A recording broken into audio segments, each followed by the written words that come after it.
Alrighty, so this is the 2-for-1 generations recap from the last two sessions, the two short ones. I think that's kind of what the DM said about the one is like if they're short like that, just do two. I should have done both or one at a time because both of them have like some wild stuff that goes on. So this might end up being a little long. So buckle up. I picked up my previous session where we had the five people that came to help us, and I have their NPC names on another sheet, but we're not going to switch to that right now. But they're the people that Hodge had kind of assigned to us as assistant researchers. Just like I said, just more hands on deck kind of thing. But Lyria wants to teach them how to basically research and organize properly in a crash course. I talked to Miriam and Lyria, who the gang is all back together again about going forward. I'm gonna look in like to dark spots and diseases, finding people who ultimately looking to find people who have quarry energy, so I can kind of like figure out possibly interview if I can find like an individual like that. Larry is going to teach, and she's going to do like the healing rotation with the rest of us. And Miriam is kind of on his own path. He's looking to things that he kind of figured out with the magnate, or at least shadowing him. So he's kind of like looking into things. So I do some research for a couple hours, that I sleep. Then I'm shifted a few days, where it's basically that same cycle of we're just like literally going through research. Leary is teaching. Each person does like their rotation at the makeshift clinic, and Leary, like I said, Leary got to get out there. She got to heal some people. Now I get to go out there. This is the DM was originally going to shift me through it. This is what's wild to me because it's like, oh, you get to go through your thing, everything like that. And I was like, well, there was something I wanted to do. And he's like, okay, we'll play it out, player. And this is where it just turns into a wild thing because I played it out, all this crazy stuff happened. So I actually finish up the clinic. There was about 47 people left to heal on this. Was essentially like an organ transplant list. They they were either waiting for transfusions or organs. So my job was to basically heal or restore the organ that was failing on them. But these were like the best of the best people who had like the longest period of time before like they might go into any kind of decline. So we did that. We banged it out. I did the Maisha thing, and even though like I'm not attached to her yet, like I said, I'm so torn because it's like there's so many things I want to try to get from points on. We'll avoid that for right now. But like because I know about her, I figure like it can't really hurt doing this. Um,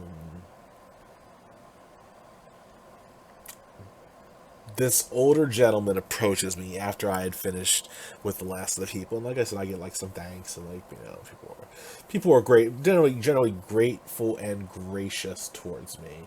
And this older gentleman comes up, and his name is Borman, and he gives me this very eloquent and well thought out apology, like for his thoughts and prejudices against me. Um, and I kind of explained to him, I was like, listen, man, like it's the, there's reason behind that bias, that no, we won't call it hatred, but like apprehension and just it's like there was atrocities visited upon your people generations ago. So Cass isn't like, hey, it wasn't me, but it wasn't him, but like he can kind of see through my actions that it's like there's no reason for me to do this. Like I was really sent here to do something else, but like we're down here like literally saving people's lives that would otherwise like people that would be lost because they just don't have the same gifts or the same like I said, not even a technology thing. Like their technology is more advanced in some ways, but like some things they just can't fix. But people like myself who are exceptionally gifted can.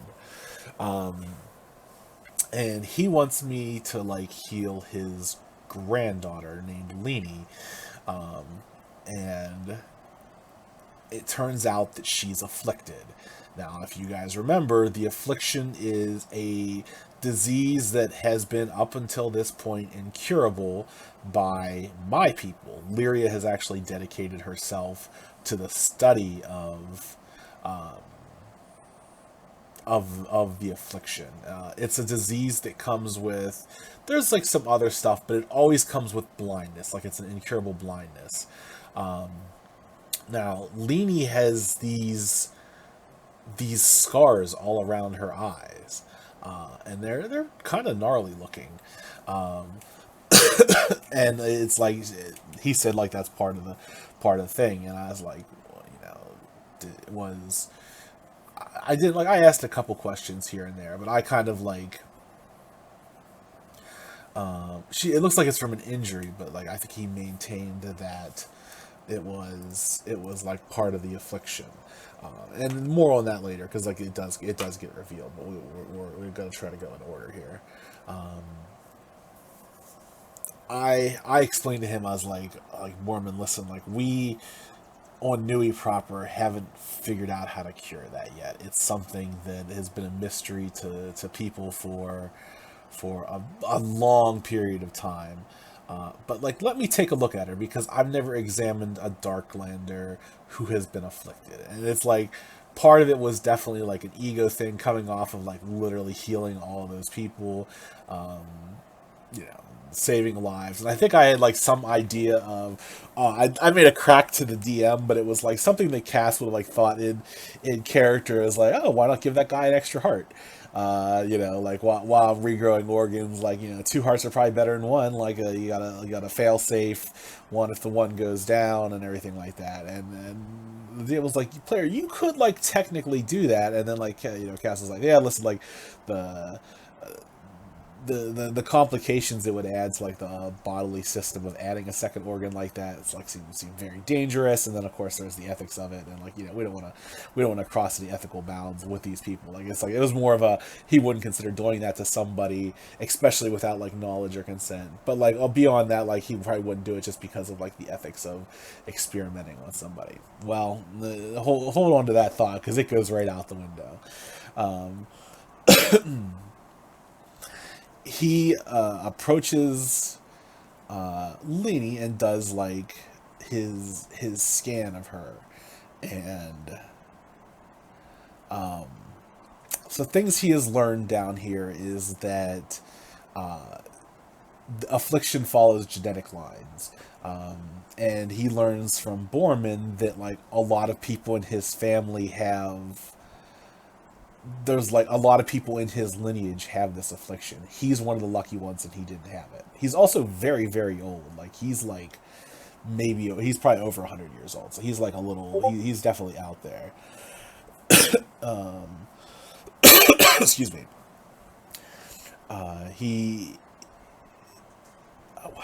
so I explained to him, I was like, it's like it's not something I think I could do, but like let me at least look, because like I said, this is an opportunity to look at someone with a Darklands affliction, see if there's anything I can pick up about it.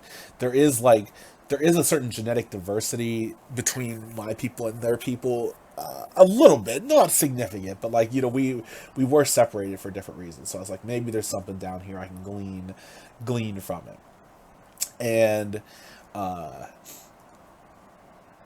this is where I was put on shift while another player played, and as I'm sitting there making a snack for myself and getting a drink, I'm having all these wild ideas.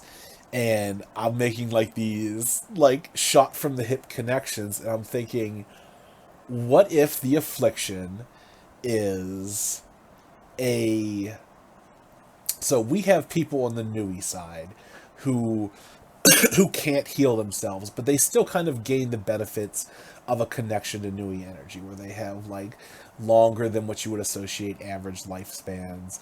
They're like naturally resistant to like diseases, toxins, stuff like that, but they can't heal other people. They don't have like the healing arts, we'll call it. So we have those people.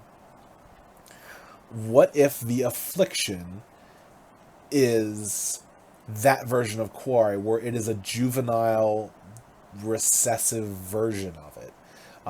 And instead of like providing benefits to the body, like the positive side, where the side that heals does, it has these negative things because uh, Borman had explained that like people had different like the affliction, like the blindness is part of it, but like there's also like this rotation of like symptoms that happen.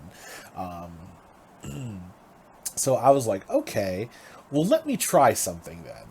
And this is where I was like the ethos of it, where I'm like the whole human experimentation thing was a little scary, and it was, to be fair, as I was when I was doing it, it was more exploratory at first, which is like, it's basically the equivalent of casting there with a stethoscope and putting it to someone's chest. Like it's not like he was, he hasn't crossed like the boundary yet.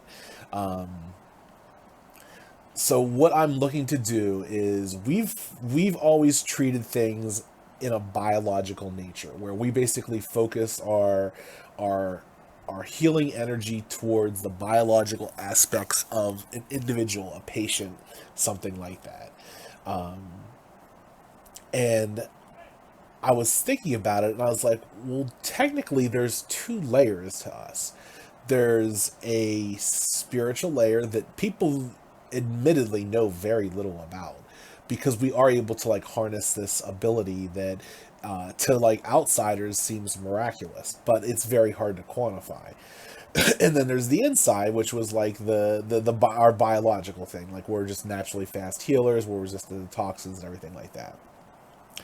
And I was basing this off the theory that there exists a spectrum for our people, that it's basically true neutral exists in the middle where you have neither Nui or Quare, and you're just like almost humanoid for intents and purposes, like, or basically a human. But yeah, I mean, we're obviously, we have like some alien features. I think we have like an extra set of eyelids or something like that, something weird. But you're just like, you're true neutral in the middle, and then on this spectrum you go from afflicted on the one side to like naturally resistant and quick healing on the other. And then at the far ends of the spectrum, you have people who are like me, who can control the healing arts, and then people who I think who like what we're looking for can manipulate Quare energy to like infect or affect other people. So, with that spectrum in mind, I'm looking to first self-examine, like kind of explore myself to see if there's a rhythm, a harmonics, a way that I feel um, whenever I engage this intangible thing. And I kind of come up with something, and then I'd start to do Leany and Borman. So this is the first horrific revelation that I make, is as I'm connected to the two of them and kind of doing this like self-exploratory and kind of exploring them thing, is I find out, or I feel like I could pass healing energy and even life itself between two individuals. So like I could kind of pass. I could basically take life from Leany and give it to Borman to extend his life. That's like horrific and frightening because it's like that's something you obviously can't experiment with or anything like that. But like the potential exists there to do it, I think. Um, and it's just like I think it's like something about like exploring like their auras or their like that life force energy they have beyond like their biological chemical energy. So that's just like a scary thought, but like I gotta put that aside 'cause that's not what we're trying to get there. And what I attempt to do is, and this is where it's like there's like definitely an ethos line here, but it's like you're not, it's a little gray for sure, because it's like you're not doing something tangible to the person, what you're trying to do is you're trying to make their aura that may be corrupting their body more like yours. And like I said, like there's some like ethical things to like deal with as far as like experimenting on this kid and everything like that, but it's like in I like from this is more like the player's aspect. Like from Cass's mind, it's like you're trying to you're basically trying to heal something that is corrupted. So it's like it's little less experimentation and more like I know my body functions well because I have this certain like harmonic resonance. Now I just need to give her that harmonic resonance and she won't have this disease. So like I said, like there's some ethical lines that might have been crossed, but like there's also some ways you can look at it where it's like he's literally just trying to heal somebody, but it's a it's a new technique that shouldn't that there shouldn't be any like perceivable. It's not like he's like literally throwing a second heart in and hoping the body takes to it without all the like extra things that might need to be done to work out. It's just more like, oh, let me like attune you to the positive as opposed to like the negative that you're in. So what ends up happening is, as I'm doing this, it's actually feels like it's succeeding, but towards the end, at this last moment, there is this like pull where she tries to like pull something out of me, but it's like it's a lot of it and it's significant, and like my natural instinct is to pull back. And it's like it's more like it's like the rope goes to slip and you like try to catch the rope, but like in that process like I yanked it back into me, and I try like listen I talked to the DM. I was like, DM, listen, like I'm terrified like that I would this will like do something to this girl, like I pull something out of her. So like I try everything and it's like between like everything that's going on, no, it didn't work out. So I did it and I blacked out. This is still the first session. I wake up and I'm in this study. Borman has taken me to his home because I had passed out, and he's like, he says something along the lines of like, you've got to be you've got to be careful, like you're in real danger now. And I'm like panicking because I'm like, is like Leni okay? Is she okay? Like I didn't hurt her, did I? Because like the cast is very worried because this is a very experimental technique. It turns out that she can see now, so I basically cured the incurable disease to my people, the afflicted. Now I don't know if it will last yet, but like because like there are treatments that we give people sometimes that require upkeep, like if someone has cancer or something like that, like we might have to like treat them over like a 2 4 6 month period to get them up, but we can still heal that kind of stuff. So that's the thing. Now the horrific revelation is that he holds up a little handheld mirror to me, and I've got these dark circles, dark spots all over, like around my eyes, and I've got them up and down my arms, and like I basically have what looks like the affliction. That's where I was put on pause. So I went into that thinking like, holy heck, like uh, I cured the disease. I get to go back. I get to brag to Lyria because Lyria has spent her like that's been her like life's research is like studying the affliction and everything like that. And I was like, yeah, I'm Cass. Give me a couple. Give me a. I'll wing it and we'll see what happens. And I actually managed to pull it off because it was like a. I think what it amounted to is, I'm very gifted among my people. Like I think the DM explained to me is like I know of maybe like a dozen people who might be able to do the things that I do at the level that I do them. Now that's not to say that there might be not like from that dozen there might be 100 that I don't know, but like I'm definitely like a top 1% of the population when it comes to like the abilities that I possess. Um, so yeah, like I'm thinking like okay, like now I just need to figure out how to deal with the side effects of this afterwards. um and like part of me is hoping like, oh man, I hope I didn't really screw myself here, because yeah, that would be terrible too, because like it doesn't count as a cure if I can't do it to anybody else, kind of thing. But So I had like some thoughts and feelings about that. Like there was definitely like I was very, that was like the day I played the session, the day I had my event. And so I was up at like 7 in the morning, and basically this was like, I think like getting into the early hours of the next morning. So I'd been up for a while, so I was a little sleep deprived. So we made some little out of pocket decisions, but I had fun with it. I like literally jumped out of my seat whenever I managed to pull off the cure for Leedy there. So that was a very very hype moment. Now onward to the next session where we pick up, because this is a two-parter. Um,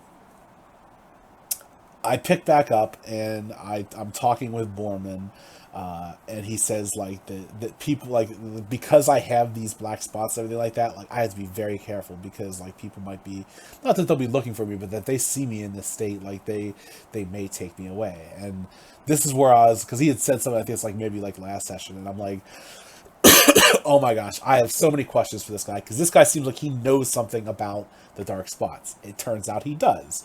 Um, it turns out that Borman. So I'm in Section 3 or District 3 still, and District 3 is like the knowledge base. Like they do like a lot of the research and records. And Borman is basically a think tank researcher who has who has basically studied the dark circles, and also Quarry Energy to a point. Um, though we'll get into like that a little bit, but like specifically, like there was some guy named Zani Yalizana, who was like generations ago, even before the war and the split, that was like someone who was able to control it. But like he has basically dedicated like, his life to research on it, and he's got all these notes and everything, and I'm in his study. And okay, I was like, I've got so many questions for you. And I was able to fill in a lot of the gaps for him too, which was very cool, because it's like he doesn't have access to the stuff on Nui proper, and he doesn't have access to someone like me. As I'm doing this, because I'm hearing coughing in the background, it feels like I have a bit of a cold, like my throat's scratchy, and like I have an occasional cough as I'm talking with him. I'm in his study. I think I said it before. It's like there's a bedroom, there's a study, and it's filled with drawings. There's like posters. There's like anatomical diagrams. There's volumes of books. There's everything, and there's a large leather-bound black book that's in the center of this. And he explains to me that traditionally, whenever people have dark circle symptoms, they're taken away. Um, oh, the thing he's called is like a horror researcher. It's like it's basically he's a think tank kind of person. Um, yeah, but yeah, they're taken away, and he kind of says like part of me hopes like some people are never seen again, but part of me hopes that they're somehow given the treatment they need to do this. Now, Cass hits him with some counter knowledge, and he says that based on my discoveries down here, that the the affliction or the afflicted are are a recessive version of someone who may be able to control Quarry energy, or at least it's they are the markers for it. Um, and that it would seem like his people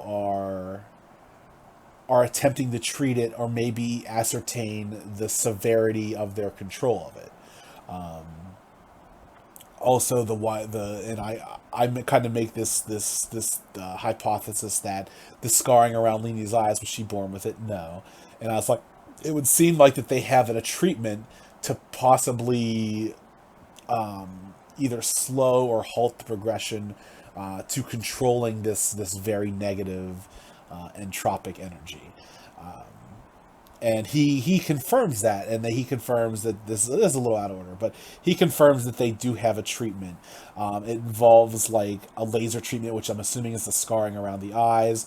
There's like a host of medicines they take, and then there's like an inhalation process of like certain gases, and the treatments like are sometimes they require extended times, and sometimes the circles come back, and it's like I think people get two strikes, where it's like they get 2 treatments, but if they come back a third time, then they just disappear for good. So I'm like, oh, they just own Yeller, these people. Like, and and I kind of get it because, well, here's the thing. I kind of get it, but my original thought was they remove these people from their homes because, like, if it's like if a child manifests like the Quarry energy, that's insanely dangerous because of the havoc they could wreak on somebody else. Now, Quarry seems like it's more naturally attuned to just to kind of like the bad stuff, whereas like the Nui stuff, it's like you kind of get the passive boons from it. You get like the little, you get the fast healing. You scrape your knee, it heals up faster. But like you don't focus on it or anything like that. Whereas Quarry energy is like if someone were able to focus on it, it would basically affect someone else and be very very dangerous. I find out that people who have varying levels of control over the Quarry side of things tend to have these rotating symptoms where it's like one day they'll have a cold and cough, and then that might turn into like a lung infection, and then that might turn into like cancer, and like sometimes it escalates and it just bounces around the different systems in the body. But it's very very taxing. Um, the what was the next thing? Oh, so as we're doing this, some agents knock on his door, and I'm like, oh shoot. So I was like, listen, at this point, I'm like, if they find me and they take me away, they take me away. Like I'm not like running out of here or anything like that because like I've got some explaining to do to them. Um, so as I go into a bit of a meditative state, he gives me like the shh, be quiet kind of thing, and I'm trying to fix myself to right the ship, to see if I can find like my old harmonics to like get myself back to it because it just seems like I don't like my healing gifts are blocked out, they're locked out. Like someone, like it's a it's a muscle you use, but it's like a door that you unlock and the key, all the locks have been changed and I don't have the right key anymore. So that's frightening and anxiety filled. But I'm just trying, I'm like, Cass is approaching it like, okay, like there's a process here. I shouldn't have fundamentally changed myself that much in this process, and I just need to get back to it. And this is a first time doing it, so like it's going to be a lot more challenging than originally anticipated. So I go into meditative state like that. Um, I wake up or like kind of come out of it later, and he explains that the agents were there, nothing related to me. Thankfully, thank goodness. Um, uh, they like he still handles sensitive research, and I like I cards on the table him, and he does for me too. Where we share very confidential things between what both of us have learned about things, because to Cass, this is a crazy opportunity based on who and what this guy is, and the things that he already knows kind of showed me. It's like, oh, listen, like this guy is this guy is up there when it comes to like knowing and understanding parts about this culture that most people don't. He's almost Black Ops kind of thing. Like but on the researcher side, not like the wet work thing. As far as I know, who knows? Maybe he's been out there and snapped a couple necks in his day when he was younger. But um,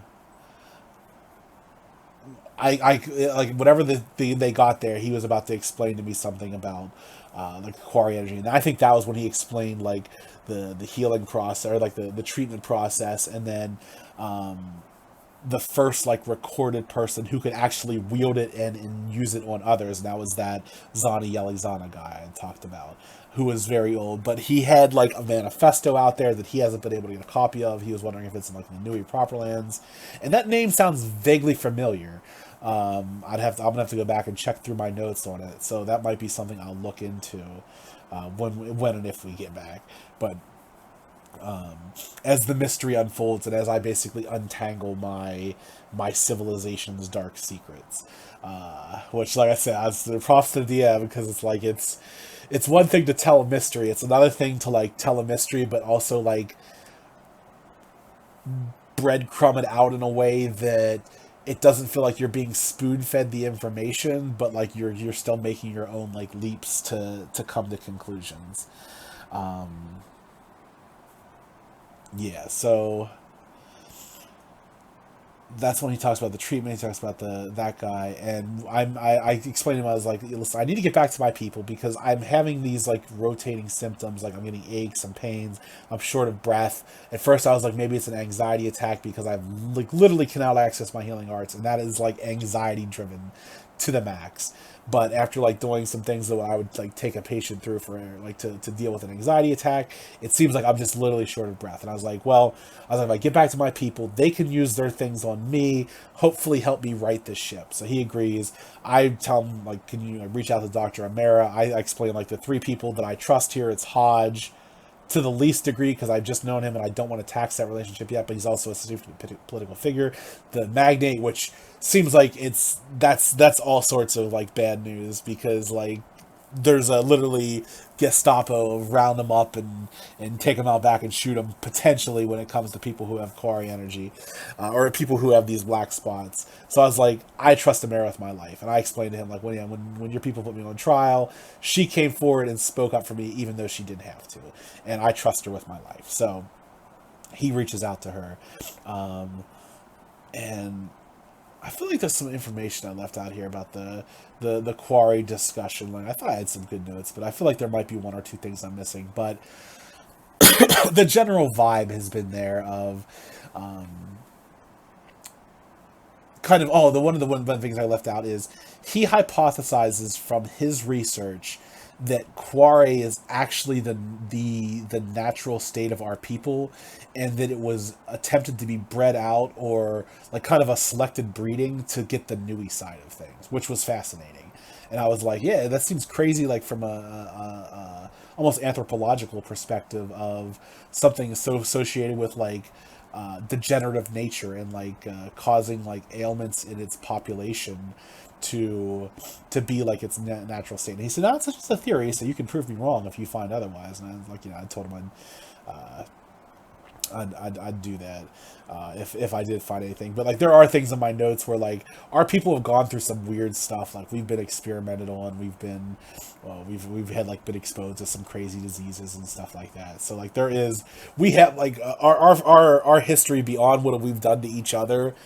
There's been like we've been like attempted to be enslaved by these psychic individuals and stuff like that. Like that's part of our like ancient history. So like there's some weird stuff going on here. The I kind of wrap up my conversation with him because I'm getting like after the anxiety and everything like that. I was like, I need to lay down. Like I'm getting like vertigo, and he says that he can give me these medicine that might help, like as like a basic like thing for the cold kind of thing.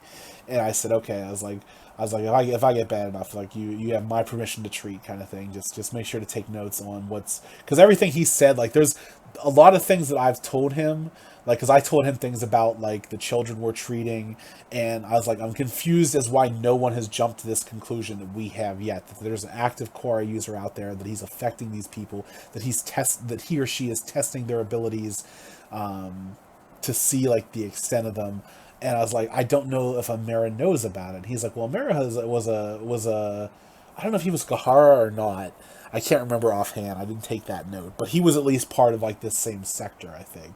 So you'd think he would be in the know of it, but the medical teams and everything like that, they don't know about like the whole Nui energy. Like that's not part of their education, and this is something kept very hush hush from society. So it's like it's a very real question of who knows what and what isn't known. So when I was brought down here, I'm like, did no one stop to think that like there's someone who's actively doing this to individuals out there? So that's a whole nother thing to kind of, and I kind of explained to him what's going on with the children and why I'm hypothesizing that someone's actually doing this to them because there is a sentience to it. Now this comes into play. Now I think I've talked about like the sentience of the disease resisting my efforts to even just examine it. This is the frightening, horrific implications that comes shortly, but a little bit later. So just hold on to that thought for now. I said, okay, I'm going to try to like meditate. I'm still going to try to figure out like self-diagnose is what I'm saying. Like basically like I'm a machine that's broken. He said like he didn't quite understand it, so I tried to put it another way. It's like a machine that's broken, and I need to figure out like what parts out of alignment, kind of thing. So I go to a meditative state, but through all this, I undergo what feels like basically like a detox, like a withdrawal thing where I've got shivers, I'm hot and I'm cold, I've got like tremors, I'm throwing up, like it's a terrible, terrible experience.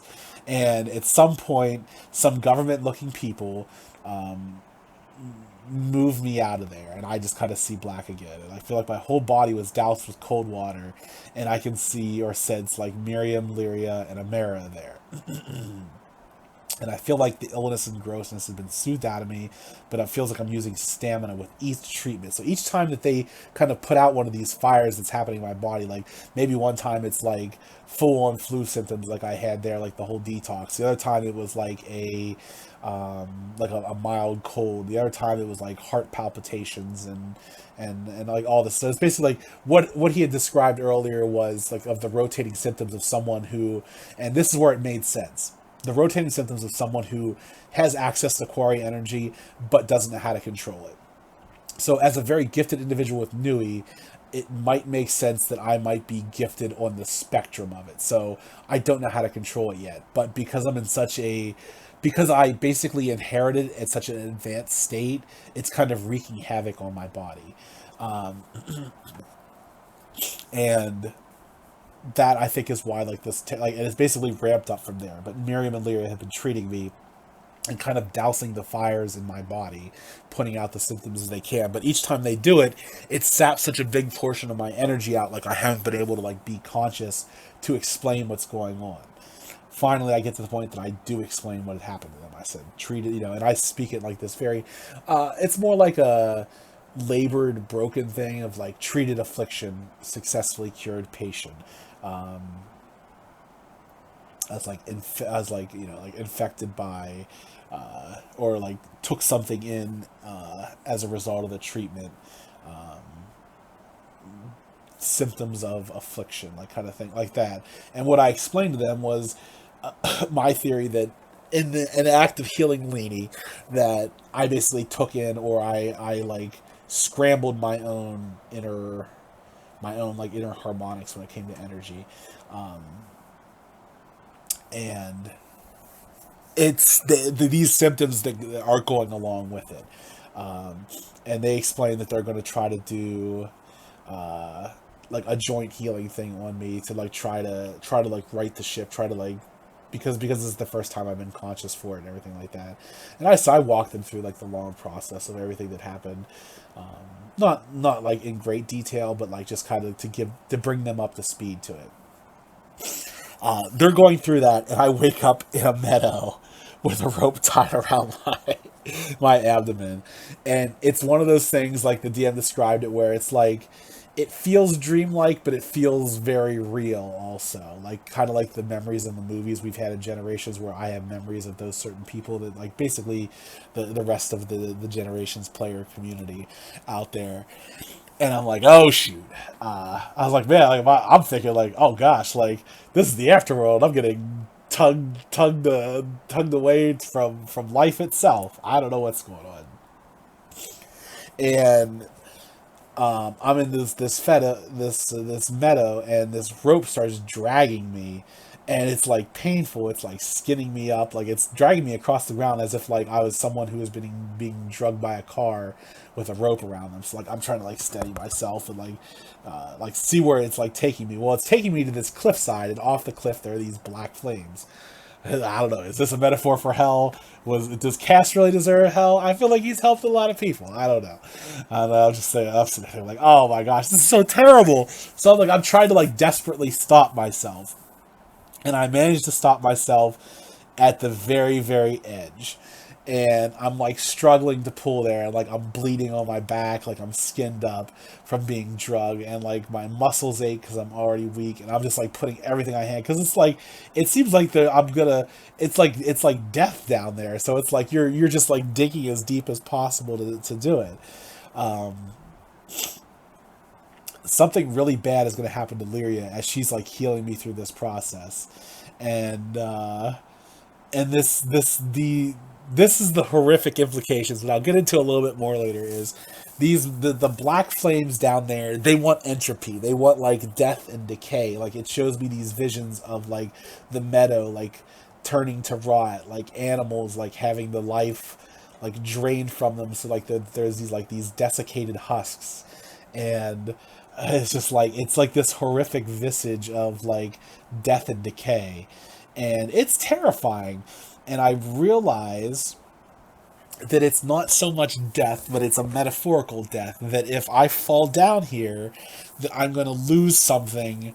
That it's like it's going to be the death of a part of me, and I'm like hypothesizing that it's the death of my healing arts, like my healing gifts. So I was like, oh, no, damn, we don't want that. Like I struggle with everything I got. Like I shout like to Maisha, like help, like like just kind of like that desperate like through gritted teeth and try to like do it, and um, nothing happens again, of course, because Maisha's a complete nut.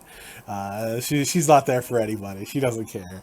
Listen. She needs you to spend those points on her before you can get that connection. Um, maybe eventually someday up the line, someone will be like, yeah, like listen, there's this dude who like praised you in the regular. He's healed like thousands of people in your name, but like you just haven't been getting his message. And she'll be like, oh, ooh, this is awkward. But we'll see what happens with when we get to that. Um, Something happens to Lyria, and she feels like she kind of removes herself from the situation, and I'm getting pulled in more and more and more.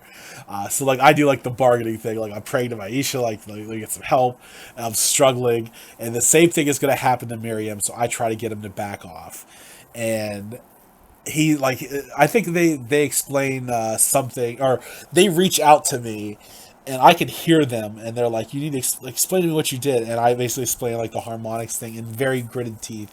I think I did this a little bit before, yeah, a little bit before this, but like, and I think that's where like Lyria succumbs to this thing, and Miriam is like holding on, and I'm begging him to. I'm like, you need to leave, like leave me alone. Like something terrible is gonna happen to you, but like I don't know how it's coming out because I'm in this weird state and I can kind of hear them like around me, so I don't know how I'm vocalizing stuff on the outside. But he's like, I'm not letting you go. You're the best of us. I was like, oh Miriam, you sweet boy. Something terrible is gonna happen to you too, and um he stays with me, and just as I get pulled off the cliff, I'm like, or no, it's just like before. I was like, listen, like to whatever this entity is that wants this death and decay. I was like, this isn't the way. It's like I try to bargain with it. I'm like, what about balance? I was like the meadow on one side, like decay on the other, uh, like taking life from one, as like causing that decay to give life to another. Like there's got to be like a balancing point between the two of it. Like I can't lose all that I am to to to like just this utter like terrible like decaying type energy. And I get yanked off the edge, and instead of falling and plummeting into the flame, I end up like Bugs Bunny, or like a Looney Tunes thing where I'm standing on nothing, and I'm like kind of hovering in the air there, and I find myself suspended between the two of the pit of dark flames and the meadow on one side, and then the pit of dark flames on the other. And I'm just kind of like I'm hovering there, and these blue tendrils start coming out of my body, these blue like energy things, and they feel like they start connecting to life forms around me. And I feel like I can strengthen those bonds, or it feels like I can cut them. And if you guys remember from the earlier movie we did, where the DM basically said like, Cass, because you're a very new character and this is a very combat focused movie, I'm going to advance you in your character somewhat. Well, it seems like to some extent I have caught up to that point where I can now see those life threads of individuals and potentially cut them and just literally snuff out someone's life, which is horrific as far as what it's a very Generations thing for a character to be able to do. It's very scary. Like when the time here and I talk about those Generations factors, I apparently have one now, and I'm terrifying. But I can also strengthen them and heal them. So I kind of have that life thread ability now. I think, presumably. But here I am hovered over this terrible place, back and forth. This is where I was put on pause. Yeah, so I thought, so I thought I was going to be put on pause at the joint treatment thing, and I got another 15 minutes. This was the last 15 minutes, and so I'm kind of suspended over them in this state. I think the thing happened to Miriam as well, but the player is hopeful and very much hoping that in this new state I can hopefully treat them much better, because I am much more talented than the two of them are, like by orders of magnitude. And I think like them trying to basically treat me as someone as being a very advanced user is like almost like an insurmountable thing, but they managed to give me the time I needed. So hopefully I didn't kill them in the process. Hopefully I don't wake up to have two dead apprentices there who gave their lives for me to find this. But it's very much a cliffhanger ending. That's where I ended up. Hopefully I didn't miss anything too important, but holy heck, what a 2-session thing. Like, I was explaining to, I think I was Sean, or someone else. It's like, I was originally going to get shifted through that healing session, but there was something I wanted to play out with it, and this is what kind of spawned from it. So it's like, holy, we're so far off the rails, but we're also much more on the rails than we were before. It's like, oh, listen, like, Cass has his first major glow up when it comes to power, which was epic, and there's also been a lot revealed about the case that we're working on down here. So we've had some major progressions to it. I told the DM I felt bad for being so greedy about trying to get this next session in, but like he can't fault me, because it was way too crazy of stuff going on. Well, now the crazy stuff has continued, so I'm still gonna be trying to greedy for those sessions when he puts them out. So that was my session, and Cass is in a wild spot.